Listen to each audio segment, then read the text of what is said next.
Chapter 11. Monica. Monica looked at the clock. 2 minutes to 7. Most of the art class were here already, firing up their creative juices with glasses of red wine. Monica had offered the first glass for free as an extra incentive to get people to sign up. Finding students had been a bit of a nightmare. She'd had to call in a few favors. She'd cajoled a couple of her suppliers into joining up, as well as Benji's boyfriend, Baz. She'd even stooped to flirting with her window cleaner in order to fill the last place, apologizing as she did so to the memory of Emmeline Pankhurst. Needs must. Now, if she included herself, there were 10 participants, a respectable number. If Benji managed to flog enough additional glasses of wine and other refreshments, she might just, after paying Julian and Benji and buying the materials, break even, despite reducing the price of the first lesson to £10. She glanced at the clock again. She did hope Julian hadn't lost his nerve. There was a buzz in the room as the students competed to tell each other quite how artistically untalented they were. Then the door opened and everyone fell silent. Monica had told them all that Julian was a little eccentric. She'd also bigged up his CV just a bit. She was pretty sure that he hadn't actually painted the Queen's portrait, but nothing could quite prepare the class for Julian's entrance. He stood in the doorway in a billowing artist's smock, a burgundy red fedora, an extravagantly patterned cravat, and clogs. Julian paused, as if to let the class drink him in. Then he reached under his smock and with a flourish pulled out a large lobster. Baz choked, spraying red wine all over table 10 and Benji's brand new super dry t-shirt. Class, said Julian with a small but theatrical bow. Meet today's subject. Christ, spluttered Baz under his breath. Is it still alive? He's pretty old, but not dead yet, retorted Benji. I meant the lobster, obviously, said Baz, rolling his eyes. Don't be a pillock. It's red, which means it's been cooked. What's a pillock? Some kind of fish? Asked Baz. No, that's a pollock, said Benji. I thought Pollock was an artist, Baz replied, now totally confused.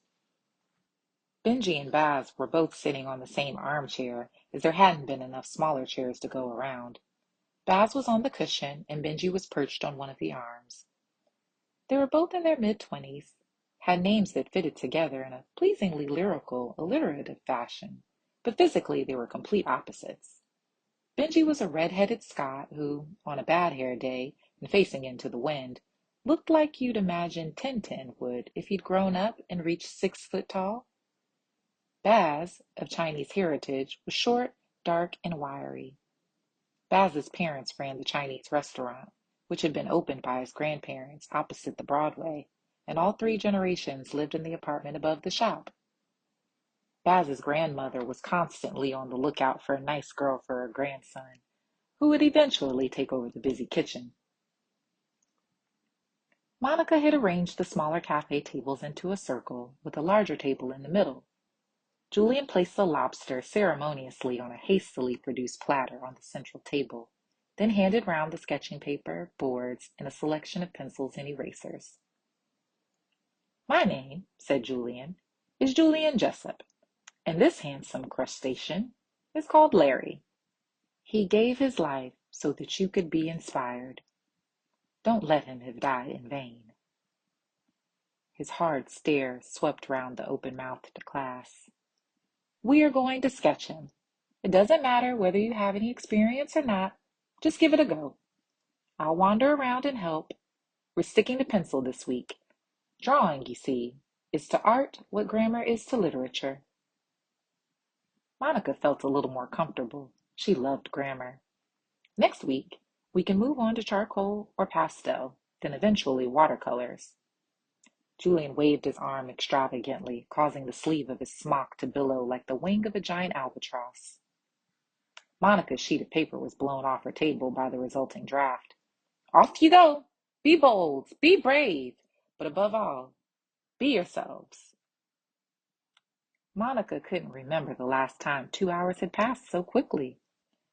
Julian had glided silently around the outside of the circle, swooping in from time to time to encourage, to praise, to adjust the tone and a shadow as the students tried valiantly to commit the prehistoric-looking creature to paper.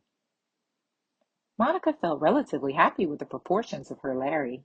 She measured him as precisely as she could using the technique Julian had taught them of holding up a pencil and closing one eye. She couldn't help thinking that a ruler would be more accurate and efficient, but she was aware how terribly two-dimensional her lobster looked, as if he'd been squashed by a heavy object landing from a great height. She sensed Julian behind her. He reached around her, pencil in hand, and deftly sketched a lobster claw in the corner of her page. In just a few strokes, he created something that seemed to leap out from the paper. "There, do you see?" he asked her. Yes, she could see the difference, but could she recreate it? Not a hope in hell. A few times, the silence had been broken by the ringing of mobiles and the pinging of voicemail, Twitter, and Snapchat. Julian had swept around the room, collecting everyone's phones into his fedora, ignoring the groans and protestations, and they'd promptly been banished behind the bar. Monica realized that it was the first time in years that she'd gone for 2 hours without checking her phone, except when she had actually been asleep or out of signal. It was strangely liberating. At 9 p.m. on the dot, Julian clapped, causing half the class, lost in concentration, to jump. "That's it for this week, ladies and gentlemen. A jolly good start. Well done to you all. Don't forget to sign and date your drawings, then bring them up to the front here so we can all look at them." The class shuffled forward, rather reluctantly, clutching their sketches, which, despite the fact that they'd all been drawing the exact same lobster, were hugely varied. Julian managed to find something positive to say about each of them, pointing out unusual compositions, arresting observations of light, and pleasing shapes. While Monica admired his somewhat unexpected sensitivity, she really just wanted to know one thing. Had she won? "Now," Julian said, turning to Monica, "what are we going to do with Larry?" Eat him?" replied Monica. "My thoughts precisely. Right. We'll need plates, napkins, any extra bread, cheese, a bit of salad, perhaps." Monica hardly dared point out that she hadn't meant right now. Good grief, this was turning into a dinner party. Without an iota of planning or preparation, surely this could not end well. Benji and Baz dashed backward and forward from the small kitchen with plates, a couple of baguettes left over from lunchtime, half a very ripe brie, a few random salad items, and a huge jar of mayonnaise. Julian seemed to have produced a bottle of champagne from somewhere. Had it been hiding alongside Larry under his smock? What else might he have stashed up there? Monica shuddered. Before long, and despite herself, Monica found she was getting into the swing of things. Trying not to think about a rapidly diminishing profit margin, she brought some candles down from her apartment above the cafe. Soon, a party was underway. Monica looked over at Julian, who was leaning back in his chair, telling anecdotes about the swinging 60s. "Marianne Faithfull? Such fun! Face like an angel, obviously, but she had a better range of dirty jokes than a sex-starved schoolboy," she heard him say. In the mellow candlelight, and with his face animated, he looked, for a moment, just like his portrait in the National Gallery. "What was Fulham like back then, Julian?" she asked him. "Dear girl, it was like the Wild West.